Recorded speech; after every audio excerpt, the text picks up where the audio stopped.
Vacancy LP की अगर बात करें दोस्तों, तो इसमें स्टेज ऑफ एग्जाम के बारे में सबसे पहले हम लोग बात करते हैं। इसमें दोस्तों सीबीटी 1 और सीबीटी 2 दो टाइप का एग्जाम होता है। तो सीबीटी 1 के बारे में बात करते हैं। सीबीटी 1 में दोस्तों टाइम रहेगा 60 मिनट, नंबर ऑफ क्वेश्चन रहेगा दोस्तों 75 मार्क्स का।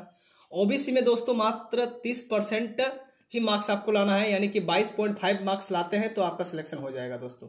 एससी में भी दोस्तों 30% आपको मार्क्स लाना है, इसमें भी 22.5 मार्क्स लाते हैं तो आपका सिलेक्शन हो जाएगा।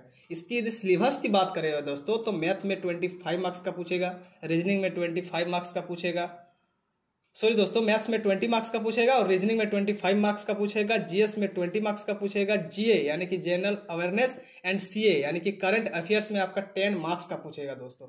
और याद रखिएगा दोस्तों, सीबीटी 1 में आपका नो मेरिट पास, यानी कि इसमें मेरिट आपका नहीं बनेगा, सिर्फ आपको खाली क्वालिफाई करना है, यानी कि 30% लाइए, क्वालिफाई हो जाइए।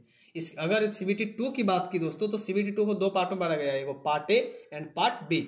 और यदि पार्ट ए की बात की जाए तो इसमें टाइम रहेगा दोस्तों 90 मिनट का, नंबर ऑफ क्वेश्चन रहेगा दोस्तों 100 मार्क्स का, और इसी में दोस्तों आपका मेरिट बनेगा। इसीलिए पार्ट ए में आपको सबसे ज्यादा फोकस करना है दोस्तों। इस बार यदि एलपी आपको निकालना है और आप उच्च शिखर पर यदि पहुंचना चाहते हैं, जिसके लिए आपके परिवार इतने आप पर मतलब आशा देकर रखे हैं और आप इतना मेहनत किए हैं, तो आपको इसमें सबसे ज्यादा फोकस करना पड़ेगा।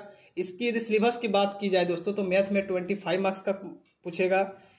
जीआई एंड रीजनिंग में दोस्तों 25 मार्क्स का पूछेगा, यानी कि मैथ और रीजनिंग आपका टाइट भी होना चाहिए दोस्तों।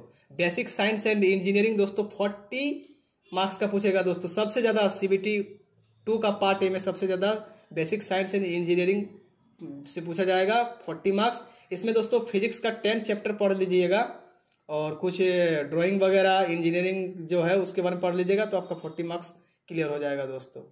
और इसमें आपको सबसे ज़्यादा मेहनत करना है, क्योंकि इसमें सबसे ज़्यादा मार्क्स भी पूछ रहा है। जीए यानी कि जनरल अवेयरनेस और करंट अफेयर से 10 मार्क्स का पूछेगा। और इसमें दोस्तों याद रखिएगा कि इसमें बेसिक साइंस और इंजीनियरिंग में दोस्तों खाली केमिस्ट्री और बायोलॉजी से क्वेश्चन नहीं पूछा जाता है दोस्तों, खाली आपको फिजिक्स ही पढ़ना है। फिर से एक बार रिपीट कर रहे हैं, केमिस्ट्री और बायो पार्ट ए में नहीं पढ़ना है, केवल फिजिक्स ही पढ़ना है, बेसिक साइंस एंड इंजीनियरिंग ही पढ़ना है, उसी में खाली आपको 40 मार्क्स पूछेगा। ये आपको याद में रखना है दोस्तों, और इसी से आपका मेरिट बनेगा, यही आपके भविष्य को तय कर सकता है पार्ट ए। इसके बाद यदि पार्ट बी की बात की जाए, तो जिसका इंटर साइंस स्ट्रीम से है दोस्तों, वो केवल पार्ट ए में बैठेंगे, और जिसका दोस्तों ट्रेड है, आईटीआई है, जैसे कि इलेक्ट्रीशियन, फिटर, डीजल मैकेनिकल, वो पार्ट बी में उनको बैठना पड़ेगा। इसमें भी आपको टाइम 60 मिनट का मिलेगा।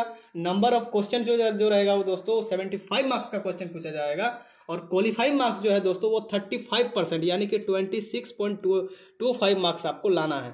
और इसमें दोस्तों रिवेलेंट ट्रेड के बारे में पढ़ना है, जो आपको बता ही दिए है ना, फिटर, इलेक्ट्रीशियन, डीजल मैकेनिकल। और इसमें भी आपको खाली क्वालिफाई होना है, इसमें भी क्वालिफाई होना है दोस्तों, खाली पार्ट ए में मेरिट बनेगा। और सर यदि साइको की बात की जाए दोस्तों, तो 42 मार्क्स का साइको पूछता है। यदि ये वीडियो आपको अच्छा लगे दोस्तों, तो दोस्तों को शेयर जरूर कीजिए, कमेंट कीजिए, लाइक कीजिए, सब्सक्राइब कीजिए, कि आने वाले प्रत्येक एग्जाम के बारे में इस प्रकार के नोटिफिकेशन आप तक पहुंच सके। धन्यवाद दोस्तों।